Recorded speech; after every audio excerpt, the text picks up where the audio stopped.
and our next speaker is storyteller is Emma Holder.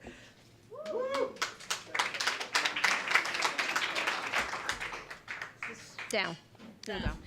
Before I start, who here has done the ice bucket challenge? Thank you. For those of you who have, who knows what ALS actually stands for? Good. So my name is Emma Holder, and my best friend Darcy Wakefield was diagnosed with ALS in 2003, and she passed away in 2005. And in those 2 years, she lived a fast-forward life. And she labored to create a book and a baby. Two things that many of us will not get to in the entire full, however many decades of our life we have. Let's backtrack to about 1994 when I first met Darcy. We were all up at the University of Maine at Farmington, and I was the science teacher. My then fiancé-to-be was the math teacher, and Darcy was the English teacher. And we were doing the staff icebreaker get-to-know-you sort of thing called Move Your Butt. Not move your move your butt. And although you could. And so she was in the middle, and there were being sort of N-1 chairs, and you have to say something that'll get everybody up and moving so that you can then sit down. It's kind of like a musical chairs sort of thing. Anyway, so Darcy comes up and she goes, "Okay, guys, whoever in the room has flossed their teeth this morning, move your butt." Exactly. We all kind of sat there and went. And we realized that Darcy Wakefield was the only person who cared enough about her dental hygiene in that room to have flossed her teeth that morning. And so I made a mental note to floss my teeth every single day from then on, and I have, thanks to Darcy.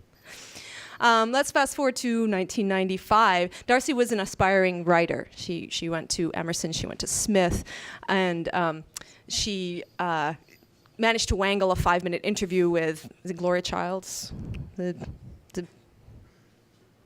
cook, Julia Childs, who was living in Cambridge at the time, so she managed to get a 5-minute interview with her. She went to Smith and jokingly wrote an essay on the the young lesbian crowd at Smith being on the 4-year program. She was a long-term lesbian. Her and her friend Jennifer had been together long enough to actually go to couples counseling to make sure that everything kept on the, I'm not going to say straight and narrow, but you know what I mean. And, she wrote an essay about frugality. She was very frugal. She was all about thriftiness, and she wrote an essay about how to make a skirt out of tea towels, which she then sported later on. I remember they were green and white and fit her quite well, her being 5'10" and very slender, long blonde hair, big smile. Great dental hygiene. Next anecdote, 1999, Darcy moved to Portland. She moved close to USM, and she moved into a White House right next to on Falmouth Street. And if you want to picture in your mind a purple couch dangling from the second floor window on top of a porch roof, we had tried, me and her and a bunch of other people had tried to stuff that couch dildo-like into every orifice that house contained, to no avail. That house was having none of it. The couch eventually did not make it into her living situation until much later. I think it ended up in a friend's basement until she got it back later on, later in her house-owning career. That was pretty funny, the purple couch episode. I could say purple couch and she would just dissolve in laughter. In 2003, Darcy started tripping a little bit, and she contacted me. I'm a personal trainer, and I was like, not to worry, a few squats, some toe taps will get you right back to snuff. And we were doing some work on a step, sort of single leg squats on a step, and she collapsed. And, mutely sort of stared up at me from this crumpled heap on the ground. I'm like, it's not supposed to happen. That's not supposed to happen. I hate it when I'm wrong.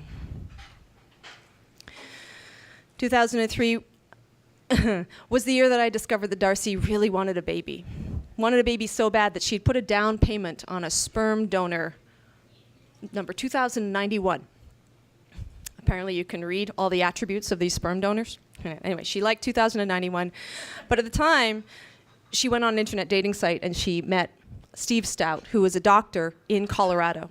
So she went to Colorado, met Steve, forgot all about sperm donor number 2091, and they fell for each other. And in August of 2003, he cut all ties, moved to Maine, moved in with Darcy, and she was diagnosed in October of that year. and the slow train wreck ensued after that. Darcy died in 2005. She died of a upper respiratory tract infection, also known as the common cold. It was the last thing she gave to all of us. I held on to that cold for 3 years. No, 3 months, but it felt like 3 years. And she also left a few things. She left us the indomitable will to survive, to wring the juice out of every single second of every single day. Incredible grace under duress. She left us a book. And she left us Sam, who turns 10 tomorrow.